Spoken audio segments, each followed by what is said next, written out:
One solitary life అని ఒక essay ఉంది. దాంట్లో ఒక వ్యక్తి జీవితాన్ని చిత్రీకరిస్తాడు. దాంట్లో ఏమంటాడు అని అంటే, ఆయన ఒక మారుమూల గ్రామంలో ఒక గ్రామీణ యువతికి జన్మించాడు. ఒక పల్లెటూరులో పెరిగి పెద్దవాడయ్యాడు. 30 సంవత్సరాలు వచ్చేంత వరకు ఆయన ఒక కార్పెంటర్గా పనిచేశాడు. కేవలం 3 సంవత్సరాలు మాత్రమే సంచార బాధకుడిగా ఉన్నాడు. ఆయన 30 ఏళ్ళ వయసు వచ్చేటప్పటికే ఆయన మీద చాలా వ్యతిరేకత వచ్చింది. ఆయన ఏ కళాశాలకి వెళ్ళి చదువుకోలేదు.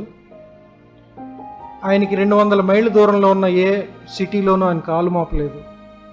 ఆయనకి ఆఫీస్ లేదు. పేరు ప్రఖ్యాతులు గాంచడానికి ఆయన ఏం పుస్తకాలు రాయలేదు.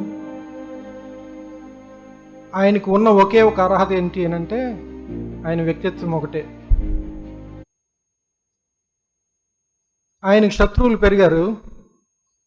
ఆయన్ని బాగా నమ్మిన తన ఫ్రెండ్ ఆయన ఎవరో నాకు తెలియదు అన్నాడు. ఇంకొకడు ఆయన నమ్మేసుకున్నాడు. ఆయన్ని ఒక నేరస్తుడిలాగా సిలువ మీద చంపేశారు. ఆయన సిలువ మీద చంపేస్తా ఉన్నప్పుడు ఆయనకున్న ఒకే ఒక ఆస్తి అయిన అంగీని చీట్లు వేసుకున్నారు. తనకంటూ ఏ ఆస్తి లేదు, సొంత ఇల్లు లేదు.